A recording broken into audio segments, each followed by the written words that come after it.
Tonight, see what truly exists inside the world of the paranormal. Inside. Join the discussion and review some of the best paranormal evidence captures from a wide variety of experienced and up-and-coming investigators. See and hear what they capture, where they captured it, and how they captured it. Right now on Entity Voices Paranormal Evidence.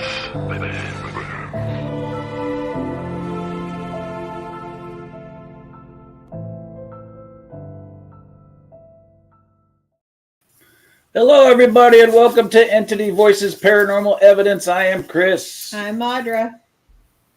I am Tony. I'm Cherie. And I am Lourdes. And I am glad everybody's here tonight. I'm wrong. Hey. The gang's all here. Okay. There it goes. It might be a good thing or bad thing. Who knows? How was everybody's weekends last weekend? What'd we do? Well, for us, Yeah, a little rough for us, Yeah. but hanging in there. yeah. Get in there. Yeah. Good. We tried out a new casino. Oh wow! And some margaritas, I think. Yeah, that was on the way Gotta back. end the day with margaritas. Yeah, that was on the way back from the casino. We needed the margaritas after the casino. Tweet too many martinis. We won't mention the name, but it's the biggest, fanciest casino Well, in this general area. in this general area, and let's just say it was lacking. Oh wow! So I it wasn't don't want like, to put it down on air, but we'll talk about it later. But Yeah. wasn't like talking stick. No. oh hell no, no. No. It looked like a boat going to Hawaii dropped a bunch of containers in the middle of a field next to the freeway. Oh wow! Yes. You really paint a nice picture for us. Yeah, Right? We literally turned the corner and I went, I hope that's not it. And that's what it was. Wow. Sounds on par with their tourism budget, huh? Yeah. No kidding. Yeah. We had Friday night. We did a preliminary at Speedwell Village in Morristown, New Jersey, which is where Morse code was birthed, Sweet. amongst other things. And we were with Rich Michella, Anthony Simonelli, two of us, of course. Who else? Everybody from Speedwell were really nice people. Scotty, did you say Scotty? Nope, that was not Friday. Oh, yeah, sorry, wrong event. All right, so And then Saturday we didn't have plans, but my son ended up he stayed with his mom, so we went back down to the Haunted Ritz Theater in South Jersey, and we got to work with Scotty Davis Semenium, with the Parasite team, Anthony, Jenny, Frankie unfortunately couldn't be there. Two of us, Steve and Katie Holte, were out of the house and investigating. Yeah, you heard it here. Wow. That's They were awesome. ghost boxing in public. Investigating. Oh, hold on.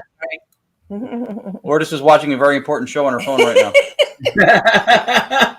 Gee, what could it be? What could it be? And we got to work with Daryl Marston from Ghost Hunters for the first time on Saturday and run some I saw direct that. radio.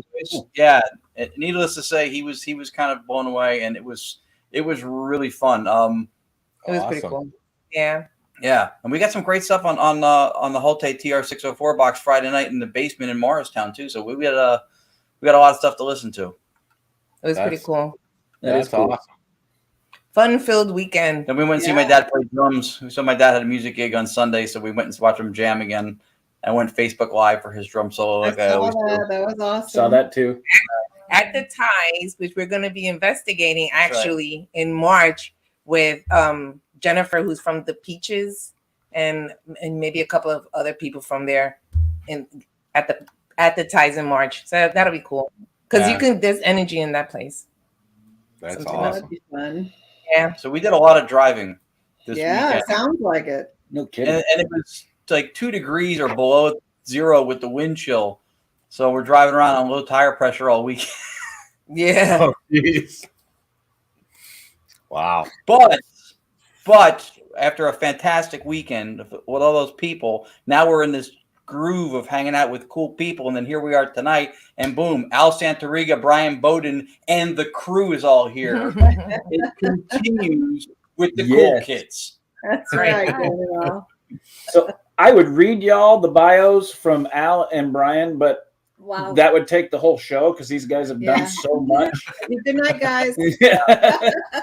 So I'm just going to bring them in. This is Al and Bryan from Bronxville Paranormal Society. Oh. Everybody welcome Bryan and Al. Guys. Good. Thank you. Welcome. Thank you.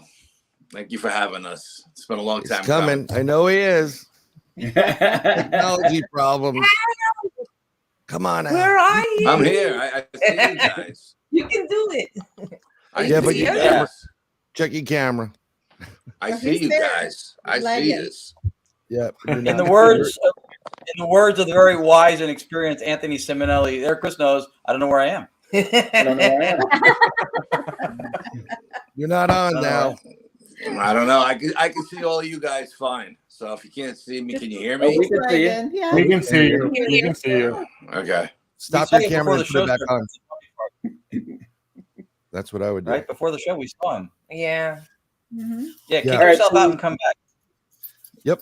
We start the show with asking our guest what got you involved in the paranormal, and I'll let you guys go. Whoever wants to go first. What got Al? you started in the paranormal? You go first. My mother was a psychic. My Oh. brother was one of the first parapsychologists in the United States. And my aunt was a white witch, and my cousin was a black witch, and the rest is history. Wow. Wow. You had no options. That wasn't in the bio.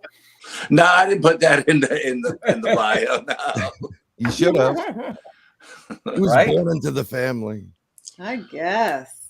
Wow. Wow. Serious. How about you, Bryan? Started with monster movies. There we go, Al. Monster movies like, Lon Chaney Jr., Frankenstein, Werewolf, and then UFOs. And my favorite is In Search Of with Oh, those yeah. collars, Leonard. Leonard Nimoy, you can't do it, and then Carl Kochek too. So that's what started it, and then a car actually made it a little bit easier to get done. That's awesome. Wow. And Chris said it best. Lourdes and I, because where we live, and I think, Bryan, I don't know if you're not in the area anymore, but we've had the chance to work with both of you guys at events and speaking engagements and stuff before. And what was somewhat of a moment of levity to say that your resumes were too long to read the whole thing, that is not an untrue statement, because you guys are anything that falls under the umbrella of paranormal. You guys have studied it. You've dove in to some degree. And both of you do really, really thorough quality work. That is one of the big reasons we wanted you here tonight to do this. Here you go, Ron. Here's a 20 right now. Yeah. No, that was well. Did I say said. quality enough? True. Oh, 100. I'm sorry. It's 220s. Well, I'll be honest with you. Ask it through the phone. Wait. I'll be honest with you. I throw more stuff away than we ever put on any of our pages. Yeah. Wow. Yeah, I don't. I have a very high standard of quality, and if it doesn't pass my quality control, it just goes to the wayside. One of the things that we've started when we first started doing this together, because we were both independently doing this, and we kind of it was like meeting your brother for the first time. One of the things I suggested, and we've been doing, is we throw raw evidence up all the time. We want everybody out there that's watching it on YouTube.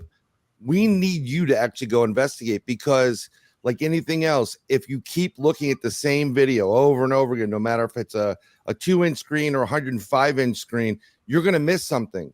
And that's why we always love getting the input of everybody that's here, like the people in your chat room, and Al, I think you were on a show at one point, and from our nuclear lake photos, someone pointed out that there literally is Sasquatch in there. Something that looks like a giant monkey with a conical head, and also a Dogman. We must have looked at those photos. I seriously, about 200 different times, different size screens. We missed it. So this is how we do things. This is how we do it. It's the only way, in my opinion. Yeah, I mean Or that get makes sense. second pair of eyes. Yeah, too. fresh eyes always Yep. always make a difference, especially if it's your work and you're looking at Yeah. something you did. You miss stuff. That happens all the time. So good advice. Yep. Good advice. Or people catch it Same from the thing other with room. BBs. Right. Right. And good objective eyes too, right? Because you know that there are those who will look at they would have Sasquatch handing them the picture of Sasquatch, and they wouldn't believe in him. Yeah. We've had, I mean, how many times, Al, have we had like these people throwing up pareidolia or whatever, and that that's the new thing these days is just, I mean, there's 14 dogmen in that tree. I'm like, there's no way you can fit 14 dogmen in a tree. Yeah, as a matter of fact, I stopped working. I stopped working with digital cameras. I went back to 35 millimeter and what do you call the other ones that you pull the film out of? I can't think of the name of it. Polaroid. Yeah, Yeah. because I want something that when you blow it up, it's not going to turn into a blob squatch. And I want something, if it's in a photograph, it's in the negative. You know what I mean? And there's no getting around that. Well, I mean, you guys investigate these things and a lot more paranormal based, but the Patterson-Gimlin film is the reason why it's such a great piece of evidence is because there's zero electronics in it. Right. And not to get into that end of it, but I mean, I thoroughly believe that this creature has the ability to alter electronical devices through a different change and transformations, which is an innate ability from it. And that's why we wanted to go. We've been discussing this for a while. Like Al, you said, old school, new school. That's what we do. Yeah, I always do old school, new school whenever we go out.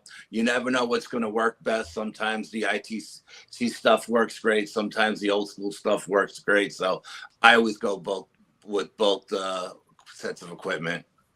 That's a great point, though, because the old school stuff, there was very little manipulation that could be done. And like the Patterson films, there's no way that could have been manipulated outside of the obvious. But today with electronics and computers and Photoshop and every other element out there, it's so easy today that a 12-year-old kid can put something together that looks somewhat legitimate, except to trained eyes. But you can't do that with 35 millimeter film. It's just it's not available to do like that unless you literally have hundreds, millions of dollars and some very creative people. But big difference.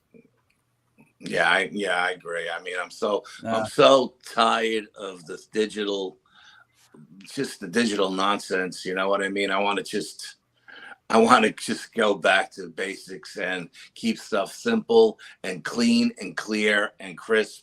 And like I said, even then, when I was working with the old school stuff back in the old days, I threw tons and tons of photos out. You know what I mean? That I just, I didn't pass my smell test. Yeah. Yeah. So you don't like the red circles and a bunch of trees? Not if there's 14 of them now. Circles and arrows, circles and arrows. Circles and arrows, yeah. We appreciate that too. Yeah. Even with what we do with ITC, with direct radio voice, we took the old school method and then we did some new school twists to it and tried to rework certain things and re-theorize certain things. But it's based in an old, very basic method of just using the white noise. So when you preach that old school, new school thing, we are absolutely the choir for that, because I agree with you. I think also when we look at the historically in ITC, what direct radio voice was able to do in Europe out of a basic vacuum tube radio, I've never seen modern technology match that yet. We're still trying to catch that ourselves with what we're doing. So I think there's something to be said with what works, keep it in the game. Right. Amen. 100%. I think the old vacuum tube, solid state, that type of stuff, which is not really being used right now, big difference in what you're going to get from it. And especially you guys know what you're doing. So actually I had a couple of old solid state radios and I was looking at like, maybe I can give it to Ron before I go down to Florida. But I couldn't. I had to get rid of it. No, I apologize, but yeah, old Zenus and stuff, but I knew you would have, you know, my wife was just like, get it out. I'm like, okay, I got to live with you. Yeah, okay. But when we get full sentences and paragraphs versus a spirit box getting 3 or 4 words if you're lucky. I mean, the difference in the communication is unbelievable. Yep. And it's important, you know, I mean, this is part, you know, you want to do these experiments, but you also want to, you know, you want a good result. You want a class A EVP, class A sounds, not the, you know, I think he said porcupine. No, he didn't say porcupine. Or moo. Right. I mean, like we sent you something, and it's really odd that we did not hear things at the location, but afterwards I'm like, that sounds like a horse cart going over cobblestone. And yeah, I know it's a little bit, I tried cleaning it up, you know, at one point, you know, and but when you actually hear something and they give you a definitive yes, Bill, Joe, you know, you're like, there's no question about what's going on. Yeah. Yeah, absolutely. Yeah. All right, so let's jump into some of your guys'. That's a great point too, because what we did to. Go ahead, Ron. Do you hear us? Yeah. Are we lagging again? Are we lagging again? Yeah. Just a little bit. No. Yes. More on the video than on the vocal. A little bit. We got to figure out that we're having it every week now. But we essentially take that approach. What we do, the method of facilitating contact we use is the basic white noise, which is the old school thing.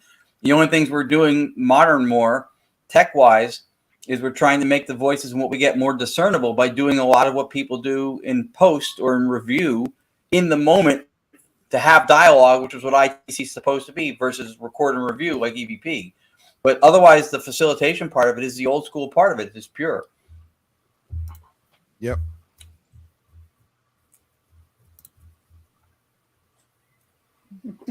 I don't think he was talking to me, but hi. All right, yeah, so and I've been around Ron enough times to know that stuff is the way he does it. It's absolutely amazing, and the evidence he gets. I've been there firsthand, and my name has come out like how many times on your investigations when I'm there. You know what I mean? So it's pretty impressive. Absolutely. And it's always when I walk out of the building. Yeah. I'd love to be at that Sterling Mine if you do it again. And I'll be up in May to August. I can't wait to get Tony and Cherie over onto the East Coast so Ron and Tony can do dueling banjos with the ITC.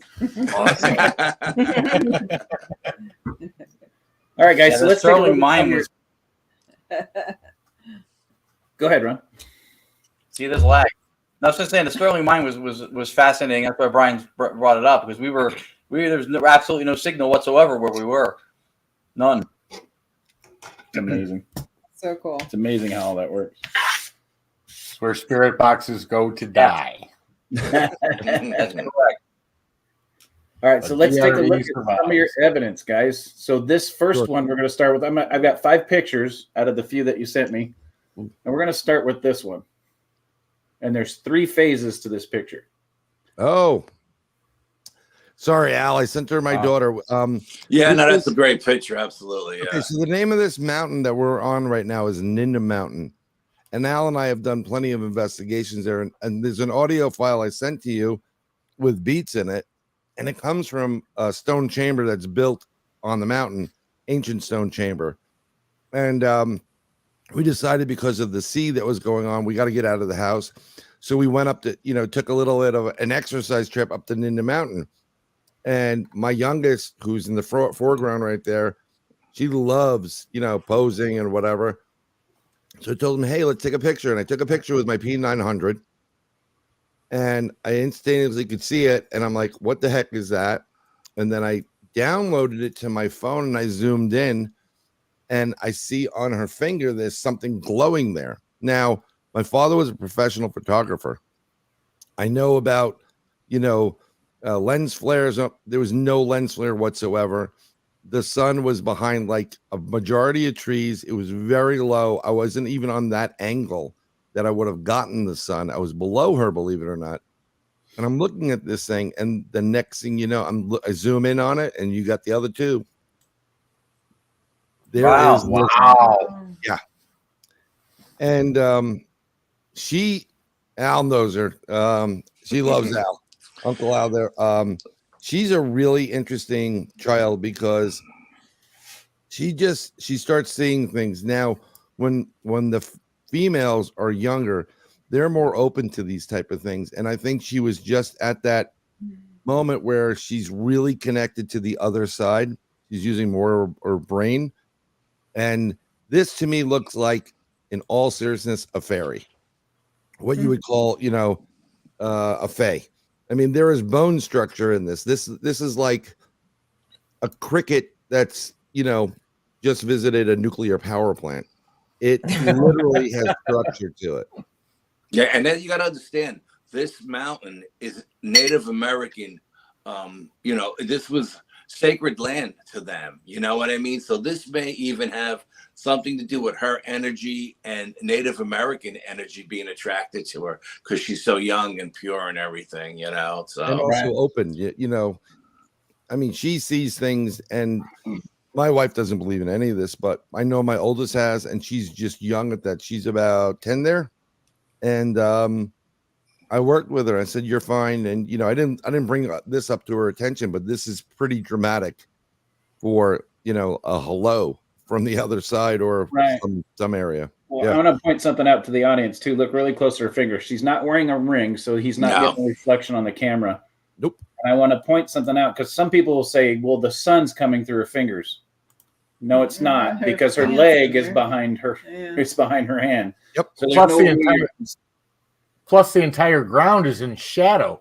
The sun is coming up, but if you look, there's no sunlight showing on the ground. So for it to be that's not possible. So the sun was in that moment of setting, actually not coming up. We were towards the end of the day.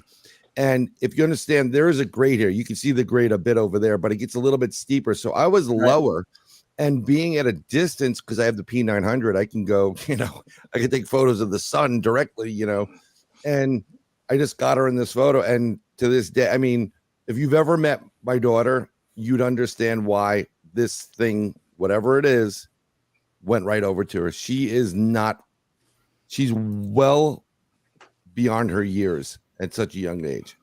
Well, and I want to point something out to the audience too. So even if some people were saying that that's sun flare, so look at this picture we have up now. That little round dot above her head he actually captured some sun flare in there. And if you look at that compared to what's on her hand, it's a completely different color. Yeah. At a completely different angle. Yeah. Right. Now let's zoom back in on that again. It almost looks like a little person sitting down in an Indian position, crisscross legs. It almost looks like that to me, anyway. Yeah, it's interesting. It looked like I always thought about Tinkerbell or Jiminy Cricket. Yeah, absolutely. Jiminy Cricket, if he was seriously glowing. This, I wish I could give you a better image, like the actual image, because when you send it through email or whatever, it does degrade it a tad bit. There's a lot of structure in this. This is, you can physically see like lines and elements that connect, almost like an exoskeleton. You know what I mean? Yeah. Yeah. It does look like a cricket. It does, but it looks like a fairy sitting on her knuckle and bending down and like kissing her hand. Right. That's what I see. Yeah. Yeah, you can almost see like arms holding on too. Yeah, like Yeah, Kathy Casanova has a question. Did she feel anything? No, surprisingly, no, she did not feel anything whatsoever. We continued up that mountain. I mean, it's a pretty nice hike, and especially for people that are not physically fit for doing these hikes, it gets to a fire tower about a mile up. But I can tell you that on the way down, I'm very much aware, because Al and I have had whoops in that area, rock knocks, rock throws thrown at us. We've caught numerous EVPs from that in different locations. When we were coming down, I literally I felt wind behind me, like someone moving past me quickly, and I heard something moving, but there was nothing there. And one of the things I worry about, if you've ever watched David Pilates, Missing 411, I made sure I said, no, you, because she was walking with me, you walk in front. And I didn't take my eyes off her, but I was very much aware what was going on there in that surroundings there. And the stone chamber at that location, I've had so many personal experiences in that chamber. From having I felt real quick, I felt a woman's arm touch my woman's hand touch my arm. I was in there by myself one day doing experiments, and when I closed my eyes, in my mind's eye, I seen a young and Native American girl. And you know, I'm talking to myself in my head and saying, okay, I'll be cool, you know, this is what you're here for, you know, because I've never experienced a touch like that or even an image like that in my mind's eye. And so then I was asking questions like, how many stone chambers are in these area? And I got like 17 taps on my digital voice recorder, tapped 17 times to answer that question. So I mean, but that's just that's the tip of the iceberg. What has happened to me and investigations in that chamber. That chamber is so active, it's unbelievable. And it actually has the sacrificial, or at least what we call a sacrificial table in the back of it. We were really, so crazy place. A lot of energy. Wow. A lot of good energy. Interesting. All right, guys, let's talk to us about this one. Go for it, Al. Wow. We were going to Letchford's Village Insane Asylum, okay? And our psychic, who's in Arkansas, she reads everything through me. She says I'm a conduit. She said that there was an old lady there who was waiting for us, and when we go, she was gonna make herself known to us. And then this photograph actually is a series of like 4 or 5 photographs where it starts off as a blue blob, and then it gets to this, it gets a little bit more. Yeah, I think that's like that may be the first shot. And then it actually looks like in the end, when you blow it up, it looks like an old lady with like a big chin, like a witch. And she has her hairs on a bun on both sides. And this was the old lady who was waiting for us and showed herself to us that day. Yeah, if you see that image, if you go back to the other image, right? If you click back. This one or this one? This one. That image right in front. If you blow that little thing up above the fog, there's a little image. If you blow it up, you'll see an old lady's face, an old lady like from her shoulders up. Yeah, you see in this photo, there's an old lady there with, you know, long hair, grayish hair. There seems to be some kind of entity or someone sitting just to the right if you're looking at the image. And then there is a dark shadow really tall in the background. I could see it. I was looking at that actually. Yep. Yeah, but that was the old lady. As a matter of fact, when we were there, we met a group of kids there, and they had done an EVP down in the morgue, and they got an old woman's voice saying, "What are you doing? Get out of here!" Because she was waiting on us. Yeah. Yeah. Wow. So this is an underground tunnel, correct? Because I can see the pipes in the ceiling. Yeah, this is the basement. Yeah. Yep.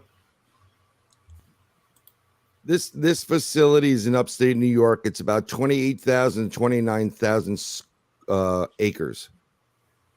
And it was a place where they put all the unwanted individuals, bastard children, mental retardation, deformities, you name it, unwanted, whatever that was, mental cases. And I think they did testing for I think it was tuberculosis. Yeah, tuberculosis. Yeah. And that plasma image is just amazing. I mean, like I said, there was nothing but a long dark hallway in front of me, you know, and it wasn't a flash. Little voice in my head said, "Just take photographs." And you know, and I used to be a photographer. I went to school for photography, and I always take my pictures in sets of 3s, you know. And I just caught this fog, this plasma, and then the image of the old lady after it changed from the plasma to an image of the old lady, and it was pretty wild. Yeah, that was just one of many experiences at Letchford's Village. Yeah, that was pretty cool. Wow. Mm-hmm. Yep. And that place is closed, right? Like it's not open to. They don't do tours and investigations right, on the grounds, from what I understand. And the last time we were there, somebody actually had set the main hospital on fire a bit. So they fenced it off now, so you can't even get in there. Like, you know, we had to sneak in when we went in, okay, but there wasn't fenced in where you couldn't get, because there's a lot of buildings there. That's why it's called the village. You know, we went into a lot of buildings. We even went into the temple, and so you know, now it's all fenced in and you can't get in there. You can't go in the back to park behind the building so the cops don't see you.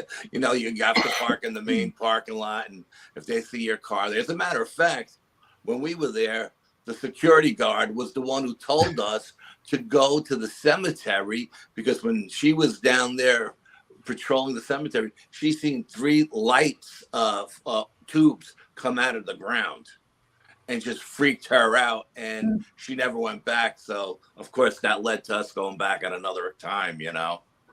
Wow. Kathy, to answer your question, unfortunately on StreamYard we can't, and I'm doing it on my computer to see if we could share the screen to show that. It kind of pixelates it a little bit. It does, very much so. Yeah, so it's not for everybody watching while you're doing that too. If you haven't already picked up on this, these guys have submitted so far photographic evidence, with both of them having a pedigree with photography. So the eyes with which have brought forth the evidence are educated in what they're looking at and have ruled out anything you might be thinking could be wrong with them. These guys know what they're looking at. That's important, because I think a lot of times with photos, as you know, that's where we get the circles and arrows. Stuff happens all the time. You know, there's 14 Dogmen in a Volkswagen. and I'm no longer taking pictures to people say, "Oh, look at my picture, give me your honest opinion." And when I do, they hate me for it. You know what I mean? So I can't blow up the other one, but this one we can take a look at and blow up. But there's something I want to point out. Remember that dark shadow you were talking about in the first photo? Yep. It's actually blocking the plasma out. It's right here. I see it. Yeah. Yeah. Yeah. And you can see where it's blocking the plasma right here, and that whatever the electronic plasma that's coming off of this is actually wrapping around the shadow. It's almost as if it's kind of being pulled from that being. Or it was very interesting when it happened, because you have to understand there is zero electricity going through there. And everything's been shut down. I mean, no one uses this facility. At one point, I mean, and there are multiple buildings, and they're all haunted. They have different activity in each one of them. And they were going to build they wanted to build Legoland on there, which would have been really fun. Wow. Oh, yeah. The Legos actually chase the children. Right. So, I mean, it's a little bit difficult. And granted, and when we tell you to zoom in, it's not like you're going to see a crystal clear, you know, woman there, you know, whatever. Pull it up. There you go. Right it's there. Pretty close. Right there. There you go. Wow. You see what I'm talking about? It looks like she has buns on the side, a big nose, a long chin. You can see her shoulders. I mean, that was the old lady who was waiting for us. I don't think they're horns. And this is what was told to us by our psychic from the group, who is not even in state, mind you. So I want to point something out to our audience. You said there was no light in this area, and you're absolutely right, because these are actual water/drainage sewer piping. And if there was any lights down here, you would see them on the roof line up here, and it would usually be across one of these beams. Yep. And electrical would be placed in a conduit, like a little silver round conduit. And there's no conduits down here at all. And my EMF meter didn't go off once the whole day, no matter what floor we were on. And we went through all 4 floors in the main hospital. And then, God, I don't know how many other buildings we went through that day, but we were there a long time.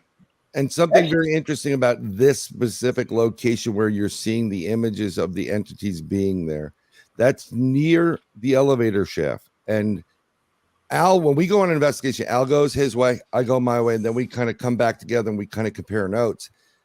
I had a moment where I was in the elevator shaft. I walked around. There was a building you could walk around the elevator shaft area. And I got there, and when I call them the Chili Willies, the goosebumps. In an instant, it came in just as fast as it came out. And I was just like, okay, got it, unnerved. And he had the same experience, and it all took place down there. Yeah, and I actually, when I walked by it, I got a bad vibe. And in the whole building, I really didn't get any bad vibes throughout the whole day. You know what I mean? And I got a bad vibe. And then once I got that bad vibe, my curiosity got the best of me. So I actually went towards that elevator shaft and looked up and down and took photographs in there. And I didn't get any images of anything. And like I said, none of our meters went off. No matter that whole day, none of our meters went off in any of those rooms in that facility. Well, it looks like you caught something trying to form down here on the floor too. Yeah, I'm not sure what that is, to be honest with you. There may have been something there, but I mean, it was. I think we were. See, this is the problem. Like I said before, like I've seen this image. I don't know, a couple hundred times. different size screens. Look, zoom it in, zoom it out. Play with contrast, remove the blue, remove the green. Right.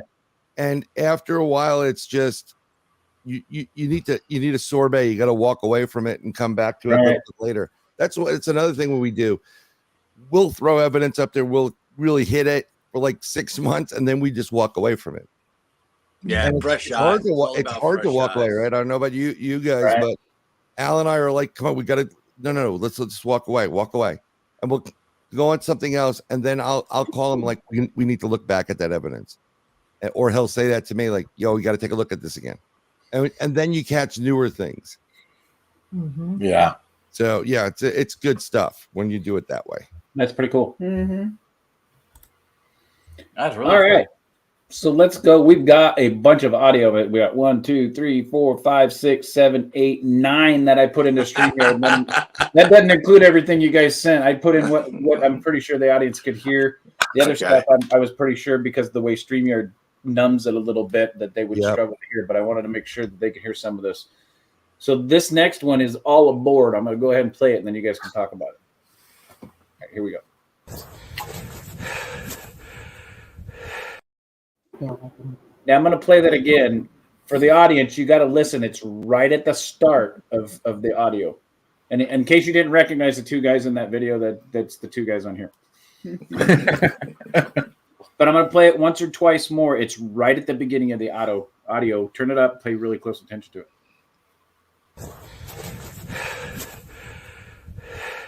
Right here. It's quick. It's very quick. Yes. One more time, Chris. All right, here we go. It's right at the beginning in the first 1 to 2 seconds.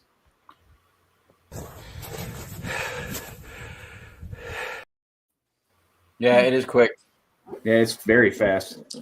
Sometimes it's better when you hear it, like if they're going to play it over and over again, actually close your eyes and then you're not focused on something else. Yeah, that's what I was doing. Yeah.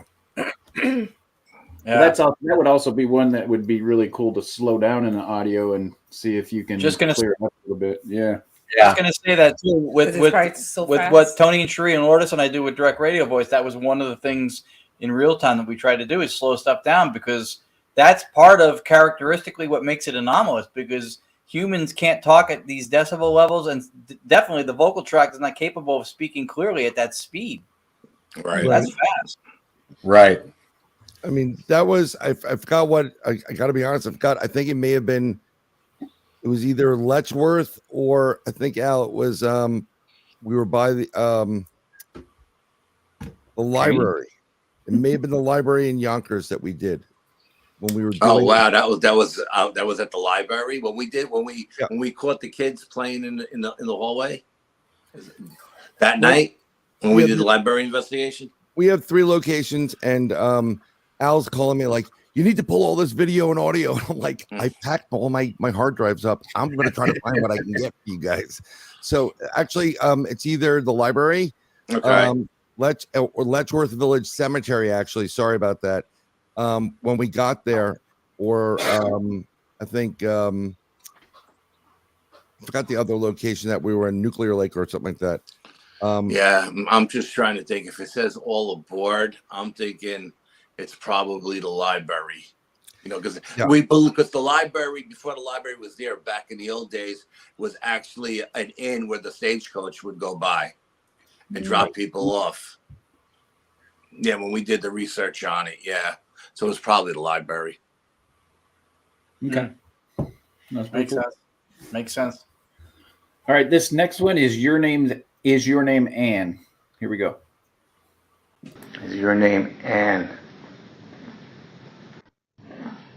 Is your name Anne? Is your name Anne?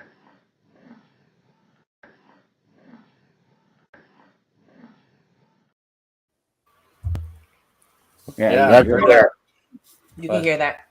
Yep, absolutely. Definitely a female voice too. Yeah. Mm-hmm. Yep. And that was the library as well. Yeah, that was definitely the library. Yeah, that was definitely the library. And the fun part about the library is the person that runs the library didn't want anybody to know that she was doing this. They once they know you're in the paranormal, they go, "Can I talk to you for a minute?" Yeah. The next thing you know is going to happen is like, we were there and all of a sudden blood came down on the wall, Always something strange, And I mean, that's just one of so many. I mean, we literally had, and I couldn't find it if you wanted to. There was one time where you hear a woman getting smacked and she and then you hear him say in almost like a foreign tone, "You want a fresh one." Huh. And it was really unnerving because it was Wow. a violent. Yeah. It was too violent. It was just wow. Wow. Pretty cool. All right. So the next one, I heard you. Look out. Here we go.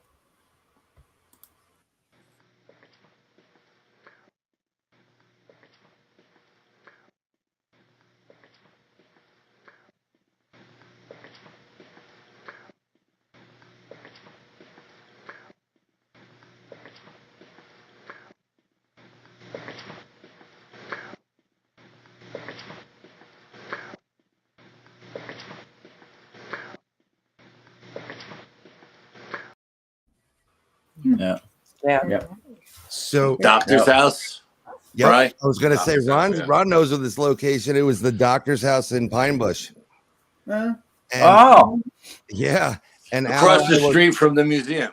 Yep, and Al and I were coming out of one of the rooms upstairs and just walking around. We do our thing, and of course, I'm the guy that has to get the audio first. So I'm sitting there, and Al's like, "How'd you hear this?" And I'm like, I just sit there for hours with headphones on, and my wife being very disappointed in me. My kid, you pick it up, and then what you have to do is not only do you have to listen to it, but you got to visually look at it. And I use the spectrometer is just huge with this. You have to see where your breaks are, and then the worst is trying to get that little very low voice and amplify it.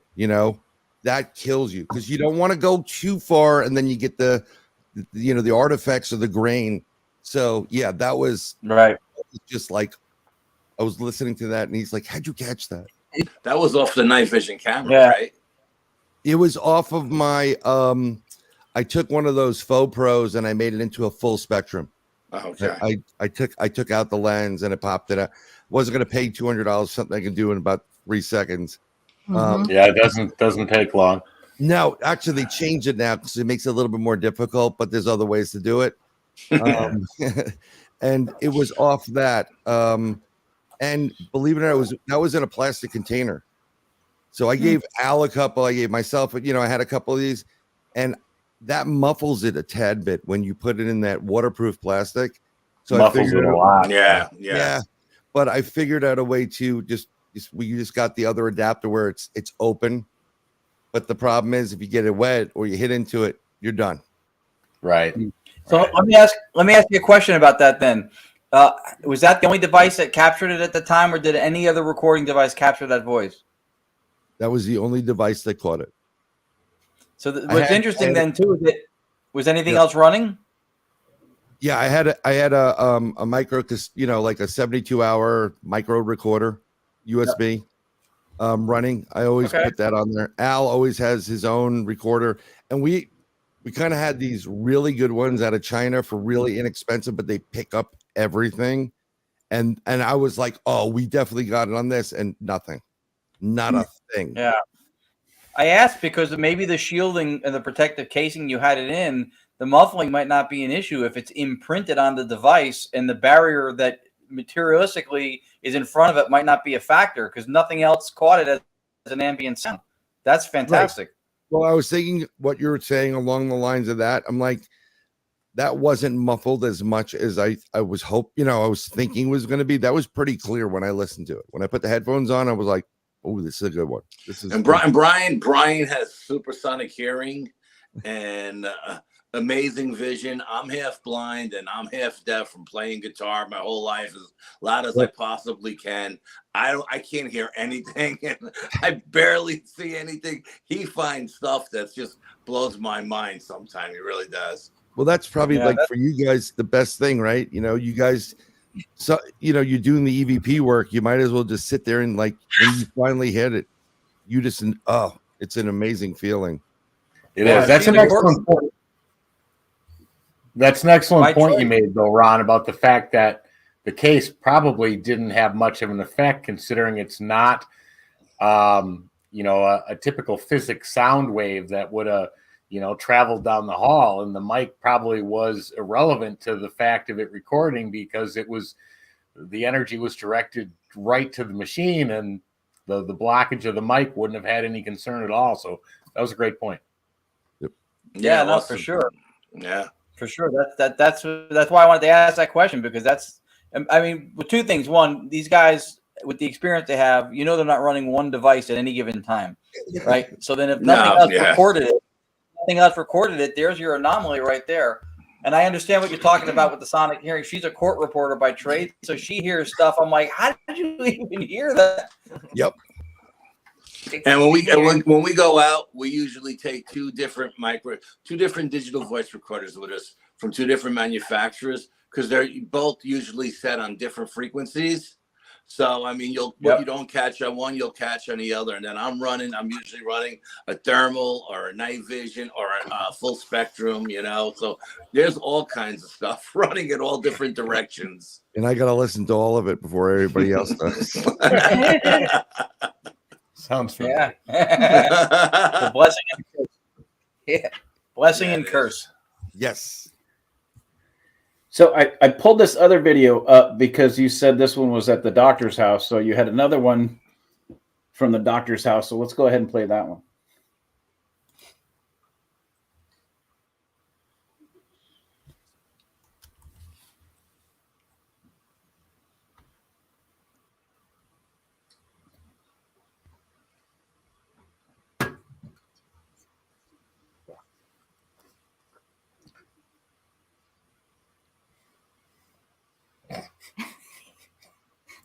Oh, shoot.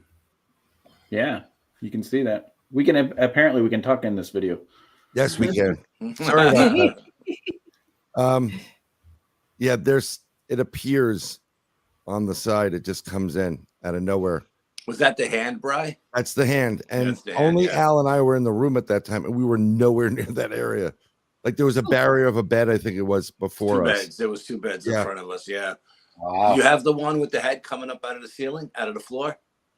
No, I didn't get that one. Okay. It's on our YouTube page if you want to go see them. They're all there. It's just there's I figured everybody here has lives outside of EVPs, and and WeTransfer only allows X amount of space. Right. Unfortunately, those lives outside of our EVPs are what help pay for those EVPs. No, I know. Absolutely. I'm with you on that.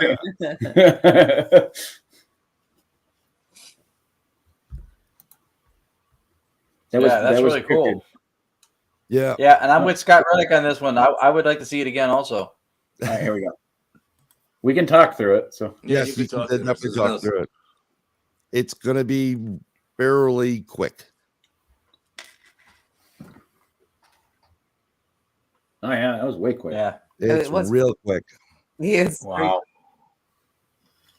The problem you have look is, at that. There it is. you know, when you're using video cameras that are, you know, you're moving around a little bit on an investigation, you literally have to sit there and when you're watching everything, you have to watch it at full speed, break them up in little segments to a certain degree, watch at full speed, and then slow it down, then you catch the nuances. Yeah. But it's real quick.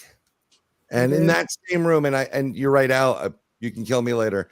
There is a head that just comes up from like behind the bed, comes up and then goes down. Oh, wow. Yeah, I set up a laser grid against the wall and put the camera on the far end, and I just let it go and let it run. And when we came back and we looked at it, like you could see the top of someone's head come up out of the floor, and it must have seen the camera and it just went right back down. There you go. Whoop. Yep. Yeah, the doctor's house Wow. did not disappoint. Yeah. Ooh, sounds like horse and carriage. All right. Cool. Real quick, guys, in about 8 minutes, UNX is going to switch over to its other audio program, but we are going to continue with Bryan and Al and finish up what they've got and talk to them and get their shameless plugs in on YouTube and Facebook Live. So go ahead and keep on staying with EVPE. All right, guys, next one, Sounds of Horse and Carriage. Let's go ahead and play. Yep. Go ahead, Bryan. No, this is one of those images where I said it. Did you hear that? I heard something, but not like this. And then when I got home and I'm like, holy crap, that is a horse and carriage. He hears stuff all the time. I'm walking around with the camera recording in the cemetery, and there's no headstones. It's just crosses with numbers on it. And he goes, did you hear that? And I go, no. And you hear a growl right in between us. Yeah, and I want to remind our audience, too, when I upload these into StreamYard tends to mute the sound a little bit. So crank it up real loud, or if you have earphones on, put your earphones on and pay really close attention. This is a good one. All right, here we go.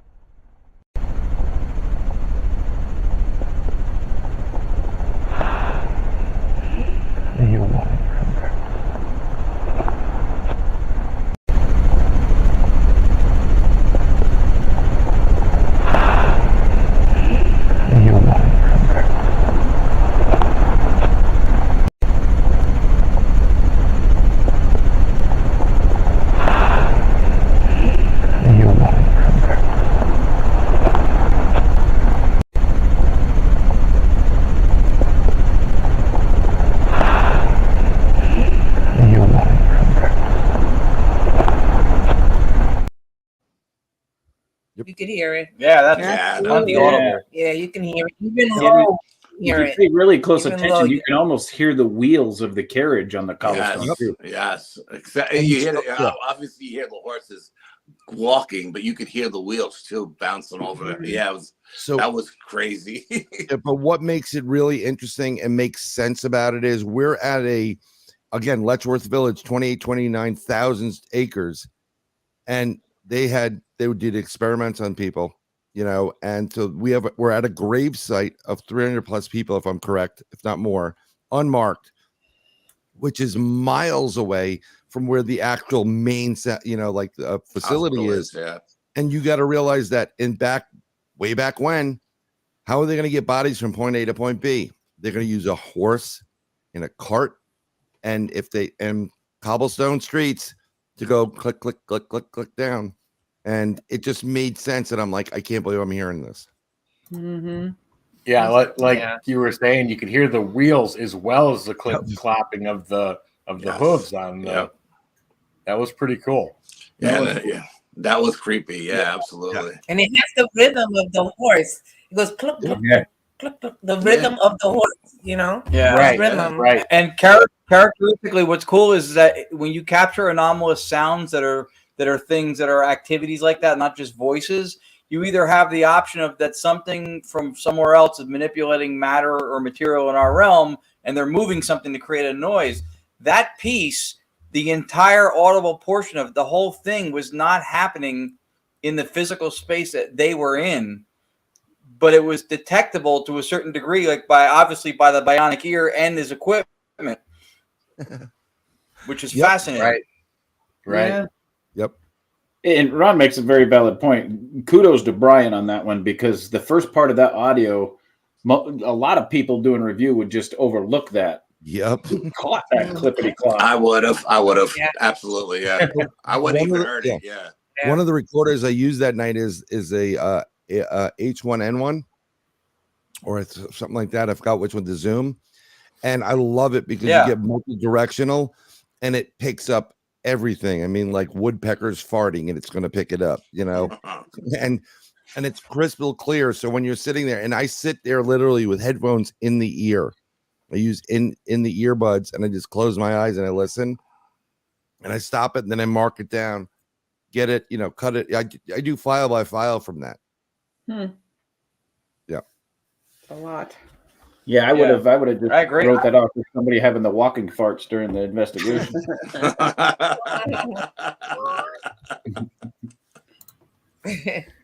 Yeah, I agree with Chris. I think somebody who wasn't thorough in what they were doing could have easily just glazed over that thing and moved on and not even took the time to figure out what it was. Right. But on the opposite end of the spectrum, people are going to be like, I don't hear anything. You know, I mean, like,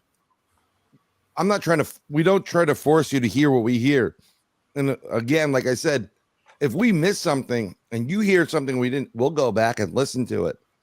And you can catch things. We're not leading on to anything. It sounds like a horse carriage, you know? Right. Mm-hmm.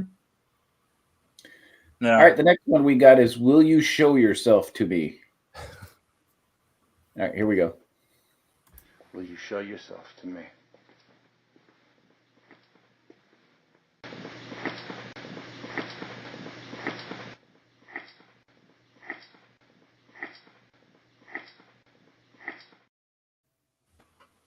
Mm-hmm. Yeah, here's what's funny is when you repeated that and you put it, asshole. Yeah, it started out as careful, but in the end, it almost sounded like asshole.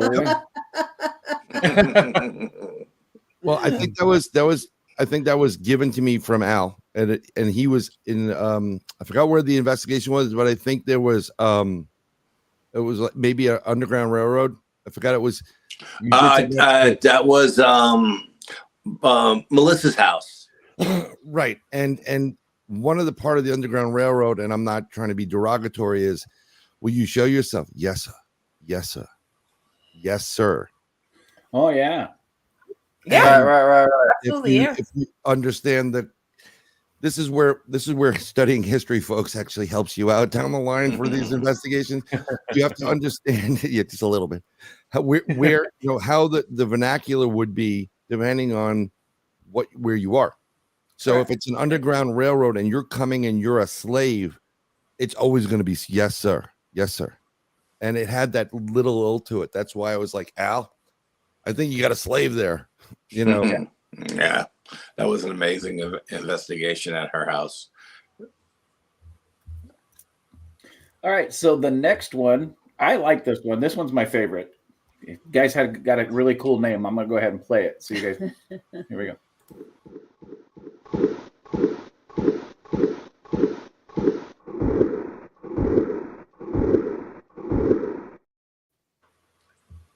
Did you guys catch it?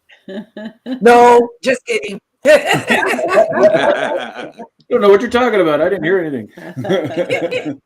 You can hear it, Chris. Yeah, it's clear. Wow.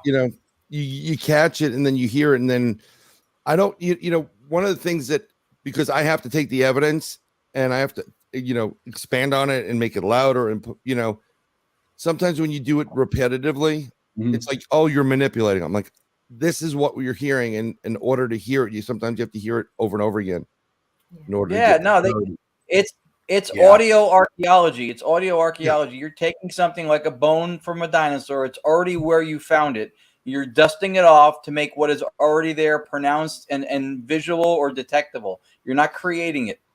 Right, but you know the problem you get in this field. It's like someone will just, for whatever reason, and we don't try to do that, and we don't want to lead you in. And sometimes I don't want to put names on this, like he says yes or whatever when you post it, because then you're leading somebody into saying, oh yeah, he says yes.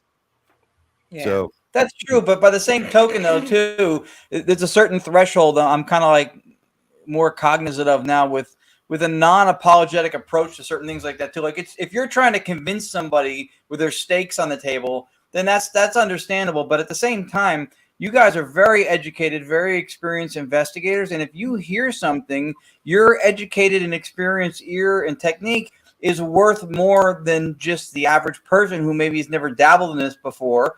And that counts for something. That's credibility, that's experience. And I think when you annotated it, you as a credible person heard it. So I don't think it's anything wrong with you putting what you heard up there, because you've got the body of work to support it. I appreciate that. Okay. Al, give him 100. Give him another 100. Give him a C note, would you? And Ron makes I mean, a very to be valid fair, point. yeah, to be fair, that's anybody. If you have enough experience and you educate yourself on the process, you know how to approach evidence and review, which clearly you guys do, then it's a non-apologetic stance for you to say, this is what I hear. I'm certain that I hear this. You may hear something else, or you may not hear that, and you're not leading them. But when people say that, though, you have the power of suggesting. You put the words on the screen, you're suggesting to somebody to what they're going to hear. But the thing is, I didn't have that when I heard it. And then so does not my opinion count for something? Yeah, absolutely. No, it does. And it's just, and we make no apologies. We post what we post. We're not arrogant. We're not doing what we just do it. We're not making an excuse of it. We can present it to you. If you can't hear it, you can't hear it. I mean, right. Oh, I can hear these little nuances. Al says, how do you hear that? It's great. I can hear tons of them. But if my wife asks me something sometimes, I'm like, huh? What? and like I said, we throw 99% of the stuff out. You know what I mean?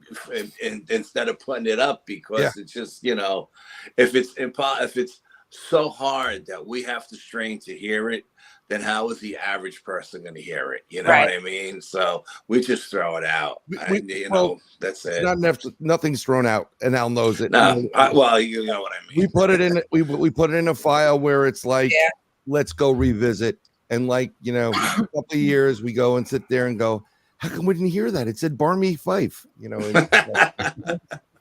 Right, but that supports what I'm saying too. Is that because your process is stringent, that it's reasonable when you get to a level of certainty to go, this is what I hear, I'm slapping it on the screen. If you don't hear it, you can Barney Fife your ass out of here. It's okay. Barney Fife your ass. How you doing? Nice. So Bryan brings up a very valid point. I mean, I could pull up my files right now and show you the last 5 investigations we did. And I literally have a file under all my audio ones that says reviewed for Class A.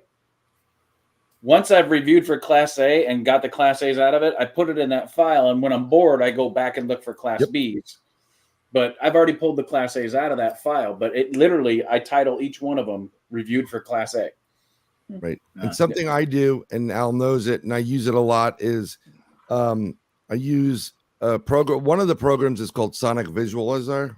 It visually gives you a better spectrum, but you can play around with the spectrum width and thickness. And I use it because what I've caught it, sometimes there is images or files embedded in sounds that sound like nothing. And then you play it. And I mean, I could do this right now. I don't have it hooked up to the audio. You can hear it, but I can do something. I have a file that you can play. It sounds like some white noise. And then if you look at the spectrogram, it literally will draw a picture for you and put words in and everything. So we've caught a couple of these sounds on an investigation. And in one of the sound waves, it sounded something out of like Star Wars, like ham radio meets Star Wars. And my hand to God, you can see in the spectrogram what looks like a gray alien from the original Star Trek series. You used to see it it's the long alien, and it's just staring at you. Yeah. And you're like, and I caught that with the parabolic mic that night. Yeah. Yep. Yeah, that was crazy. So those days to go back, Oh, that's cool. Look at that file right there. There he is. Reviewed for Class A. Look at that. We believed you, Chris. Yeah. It's awesome to all the paranormal investigators we bring on here and guys like Bryan and Al come on here, and when you hear how everybody does it very, very similarly the same way, is you still got those files you keep to the side that you go back and review later to see if you've got some more in there that you don't have. And how many times have we gone back and reviewed the Class A's and find more in there? Yeah, These are hard drives. Yeah. A lot of hard drives. My wife's like, "Do you need another hard drive?" Like, what do you need that for? I'm like, "You have no idea." and thousands and thousands of photographs. Yeah. Oh my God. All right. But that's important. That's important protocol-wise too, because there's going to be varying degrees in quality and clarity when you capture whether something visual or audible, but it doesn't mean that the ones that are harder to figure out are suddenly irrational and debunked. That's still an anomaly. It's just maybe not as high quality as the other ones, but they're still captures.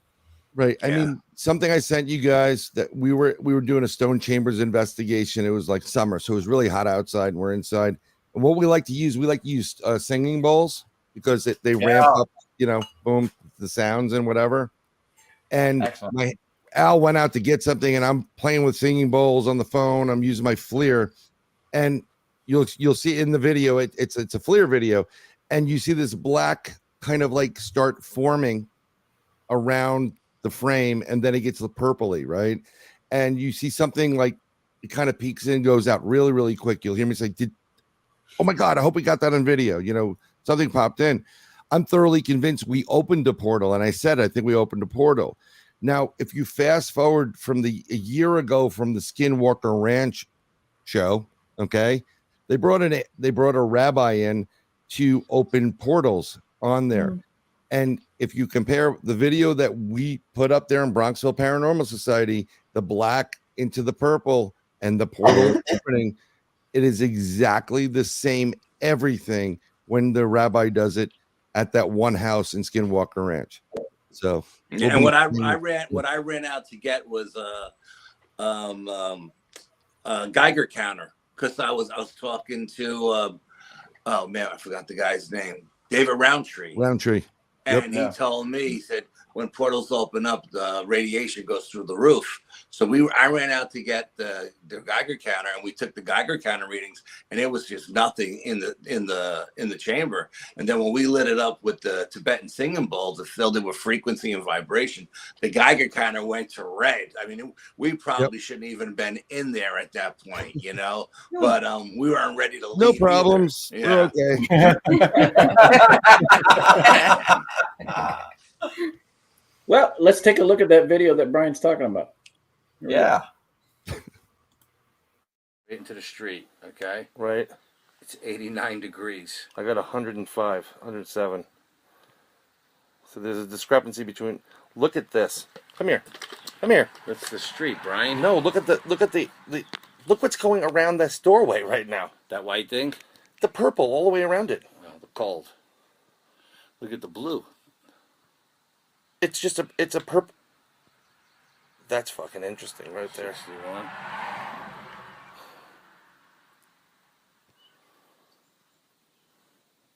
We could have just created a vortex in here. Because it's as I'm going backwards, it's still around it. Whoa! Please tell me I got that in video. What happened? They look like a hand came up where my thumb is right there. That looks like a face right there.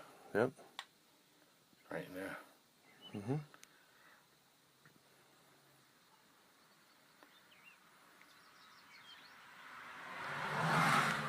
Okay, I'm gonna do the.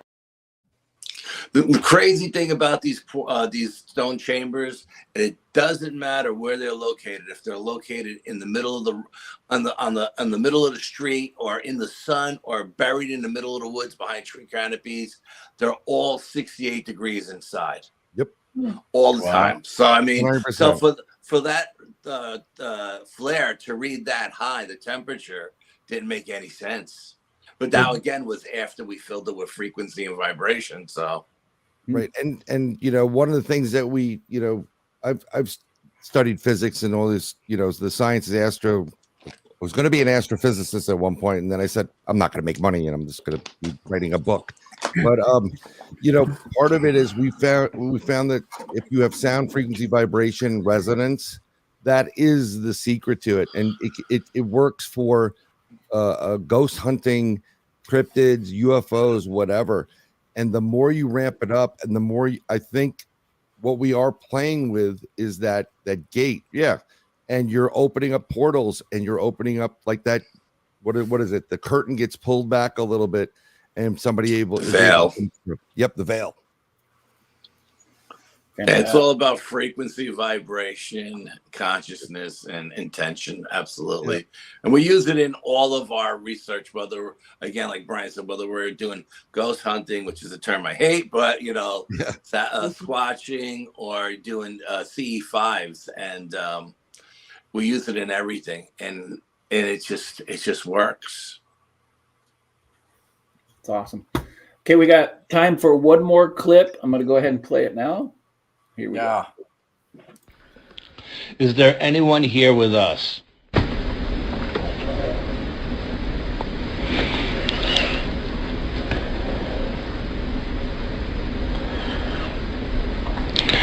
What is your name?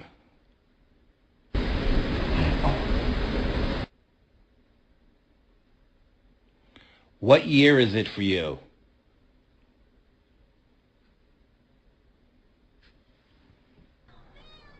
And to the original recording.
Wow. I love the ones that have succession to it.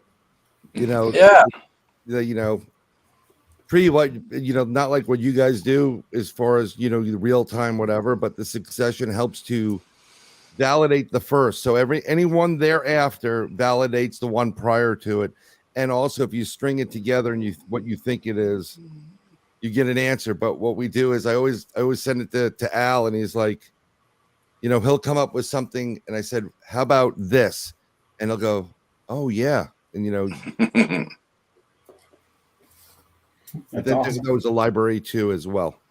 Oh, okay. Yep.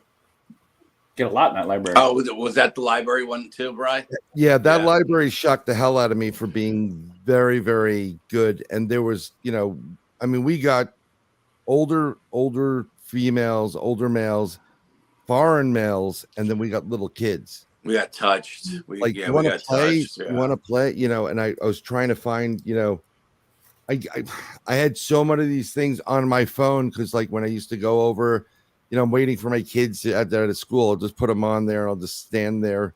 Probably people like, what is he doing over there? And I'm like, I'm listening to dead voices, please. You know, and you get it. You're like, yes. And people think he's going crazy.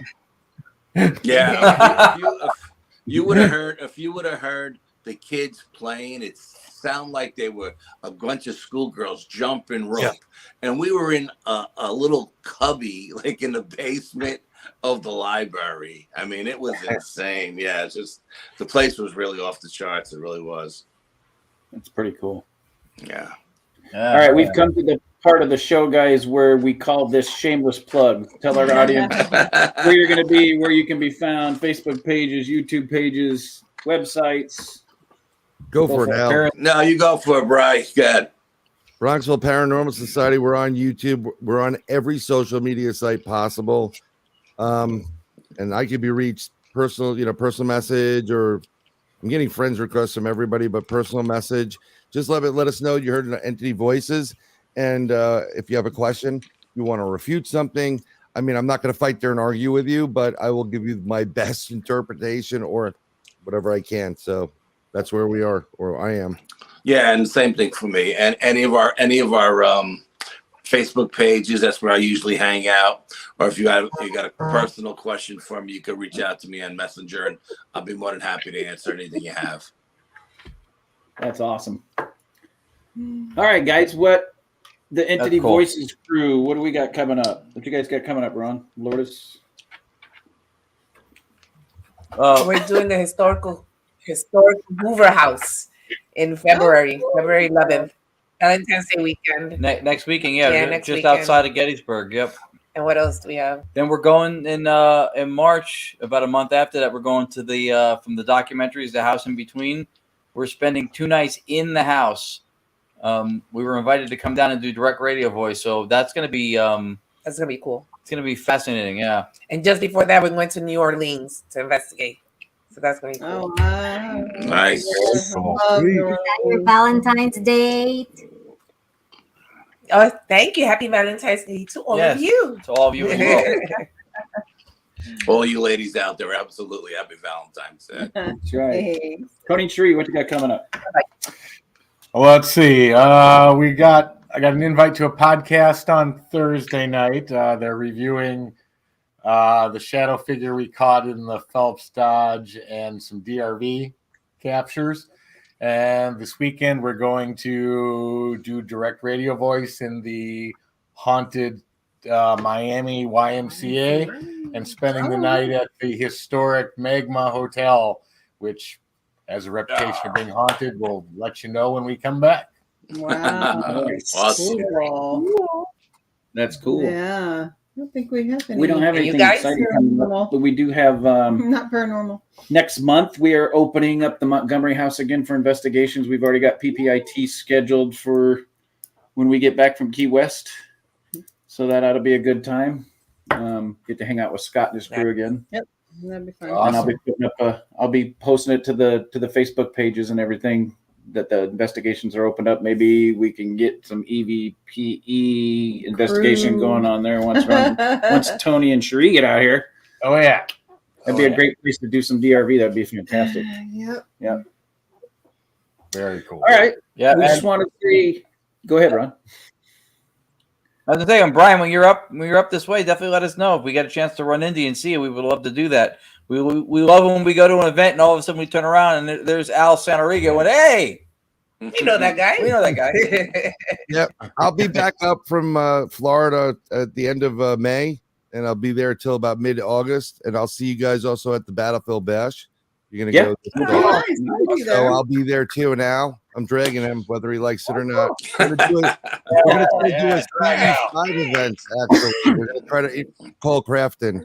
And then we're gonna go to the Hoover House. Yeah, and then we're gonna go hang out at the Hoover House, and apparently there's a hooker downstairs that doesn't like men, so that's where we're going. Wow, that's what you call a broke hooker. Yeah. I'm not even gonna touch that. Hey, bro. Hey, bro. Yeah.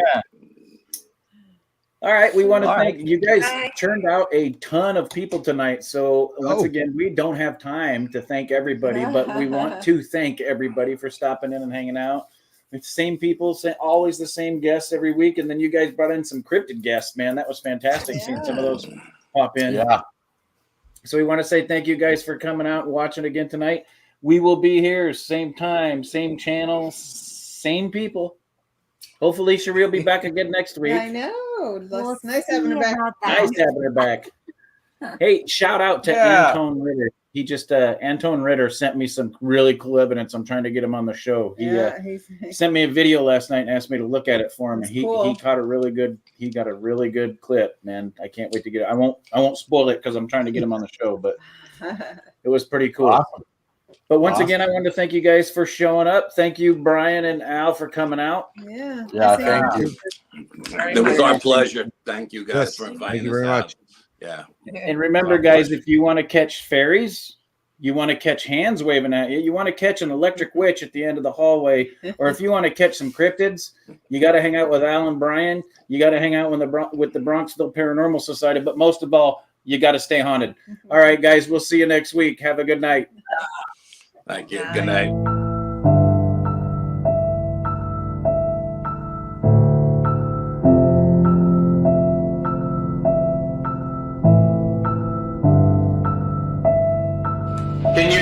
Can you give me a name? What's your name?